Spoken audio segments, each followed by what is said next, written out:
There are two types of people in this world. The first wakes up every morning with fire in their soul.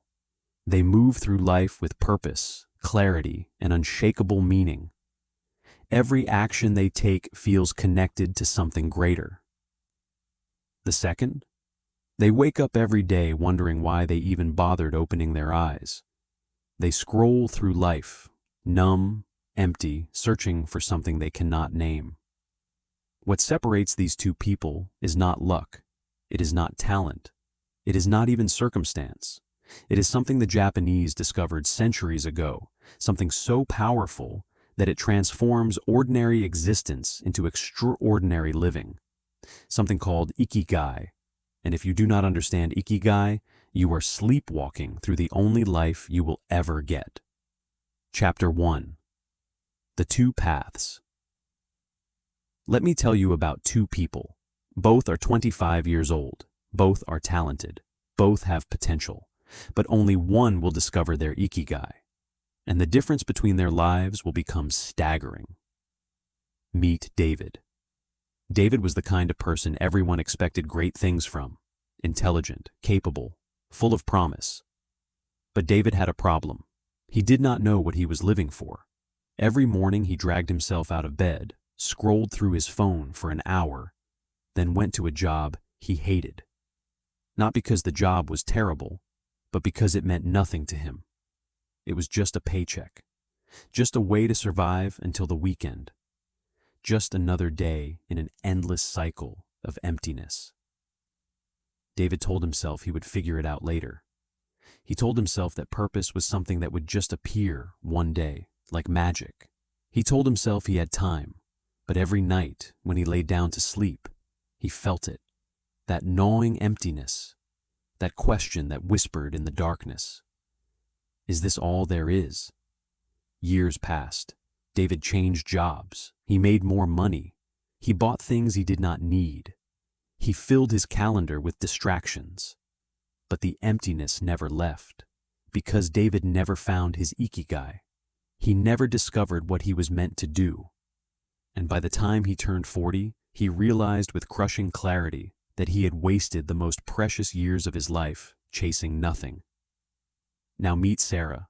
Sarah was not smarter than David. She was not luckier. She was not given any special advantages. But Sarah did something David never did. She stopped running from the question. She stopped waiting for purpose to find her.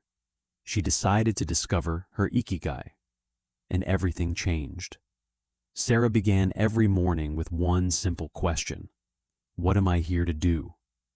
Not what her parents wanted, not what society expected, not what would make the most money or impress the most people. What was she here to do? What made her come alive? What did the world need from her? What could she be paid for? And most importantly, what did she love?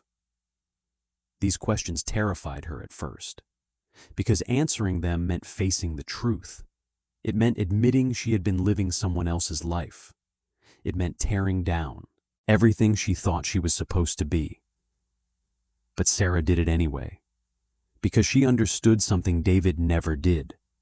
She understood that a life without Ikigai is not a life at all. It is just existence.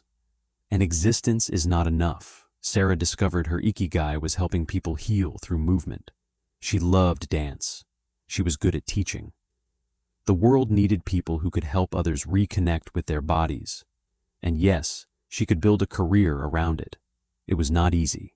It was not immediate. But Sarah woke up every single day with purpose burning inside her. She moved through life with direction. She made decisions that aligned with her Ikigai. And by the time she turned 40, she had built a life of profound meaning. Two people, same age, same starting point, but radically different outcomes. Why? Because Sarah found her Ikigai, and David did not. Chapter 2.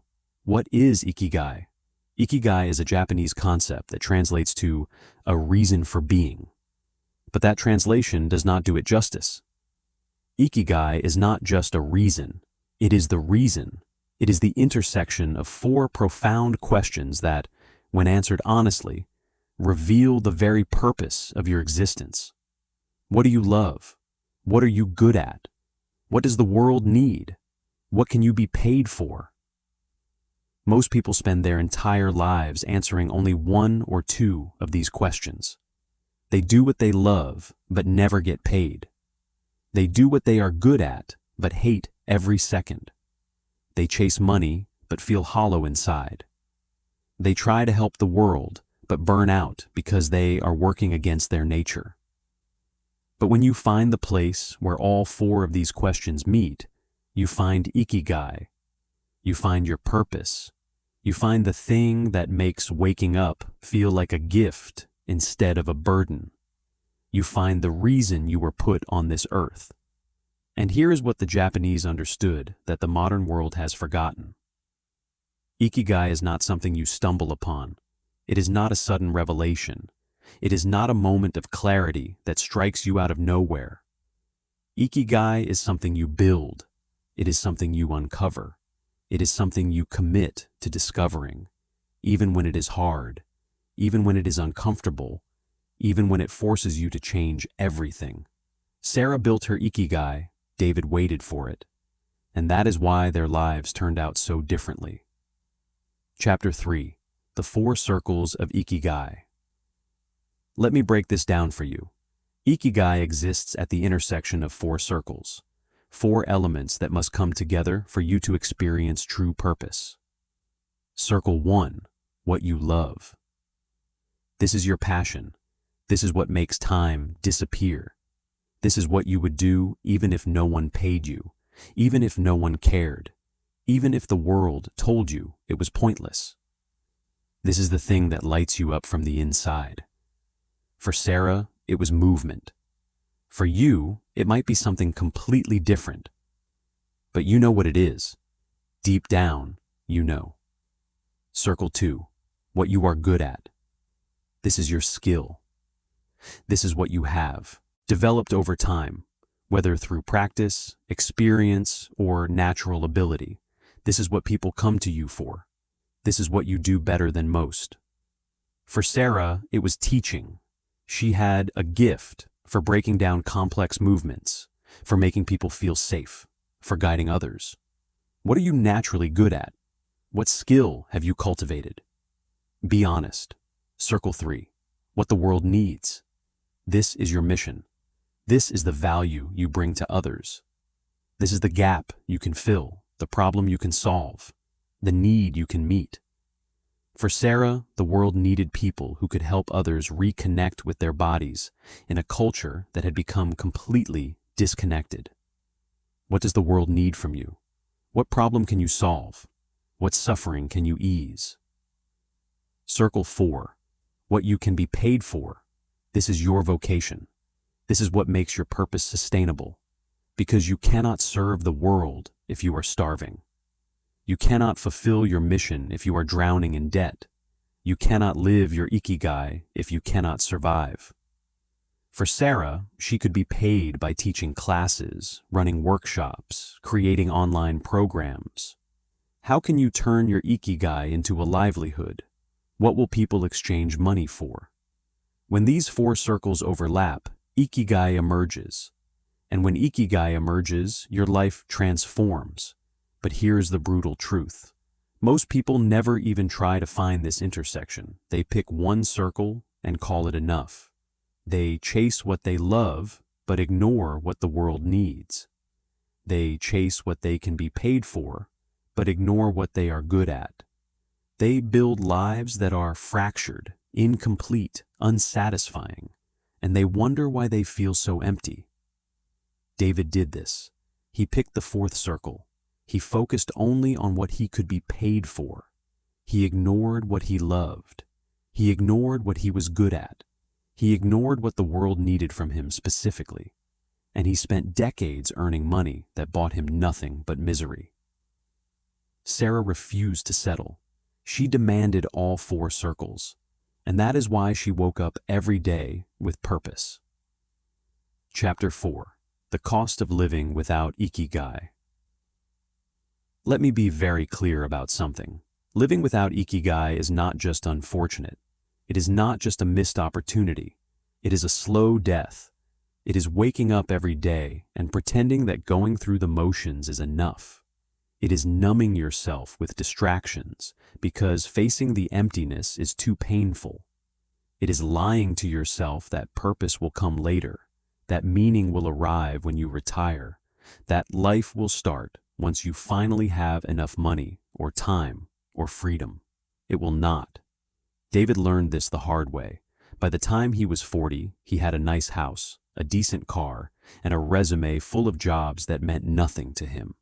He had spent 20 years climbing a ladder that was leaning against the wrong wall. And when he finally looked around, he realized he had built a life he did not even want. He had sacrificed his youth, his energy, his potential, all in service of, what, a paycheck, social approval, the illusion of success? He felt cheated. He felt angry. He felt lost. But the truth is, no one cheated him. He cheated himself because he refused to do the hard work of discovering his Ikigai. He refused to ask the difficult questions. He refused to face the truth about what he actually wanted from life. And now, at 40, he had to start over.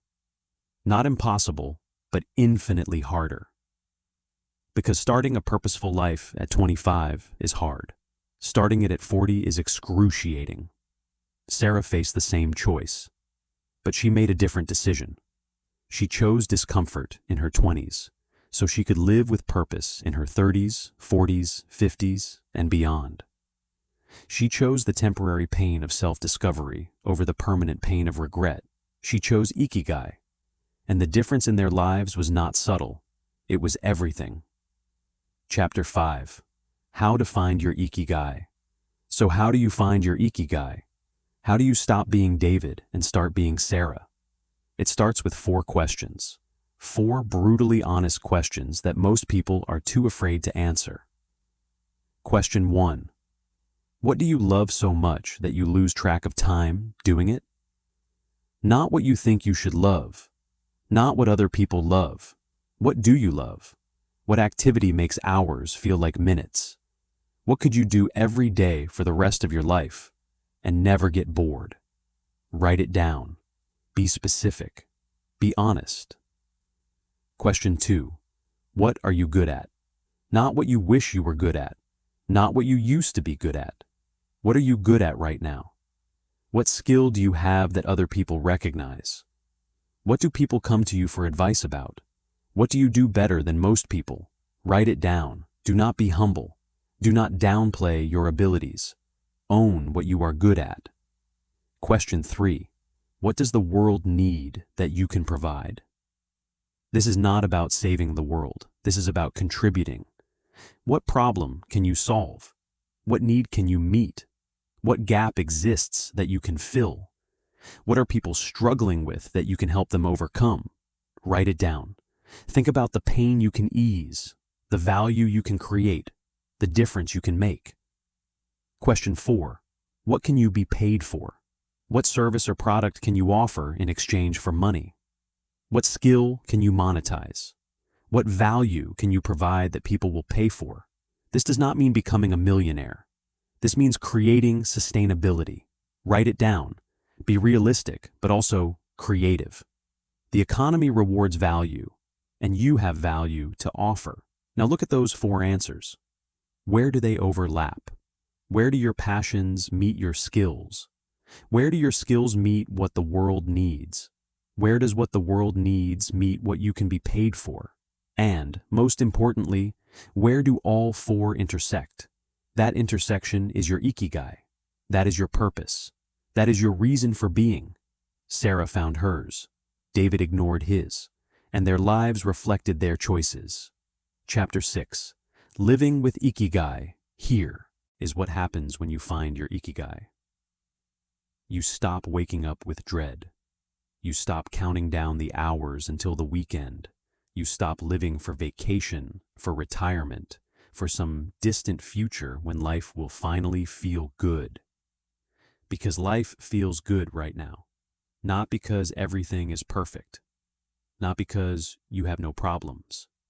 but because you are living with purpose, because you are aligned with who you truly are, because you are doing what you were meant to do. Sarah experienced this. She woke up every day excited, not because every day was easy, not because she never faced challenges, but because she knew why she was facing them. She knew what she was building.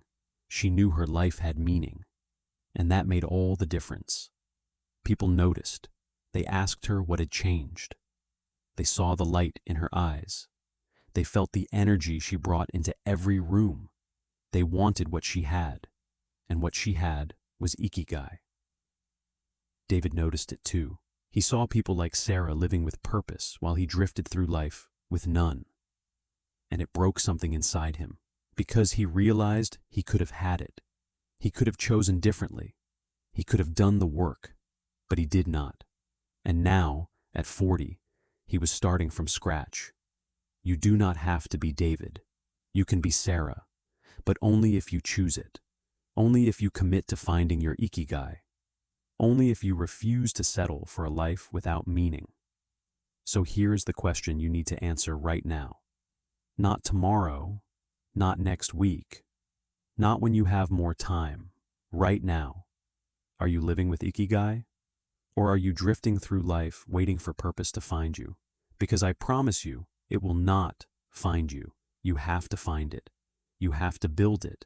You have to commit to uncovering the intersection of what you love, what you are good at, what the world needs, and what you can be paid for. And when you do, everything changes. Your mornings change. Your energy changes. Your entire life changes. David did not do this, and he paid the price. Sarah did, and she built a life of profound meaning. The choice is yours. But understand this. Every day you wait is a day you lose. Every day you avoid the question is a day you spend living someone else's life instead of your own. Find your Ikigai. Build your purpose. Live the life you were meant to live, because you only get one, and a life without Ikigai is not a life at all. It is just existence, and you were made for so much more than that. If this resonated with you, if you felt something shift inside you, if you are ready to stop sleepwalking and start living, then you need to subscribe to Zen Mindset, because this is just the beginning. Every single week, we dive deep into powerful Japanese philosophies and mental techniques that will transform the way you see yourself, your life, and your purpose. Do not let this be another video you watch and forget. Let this be the moment everything changes. Subscribe now. Your Ikigai is waiting, and so is the life you were meant to live.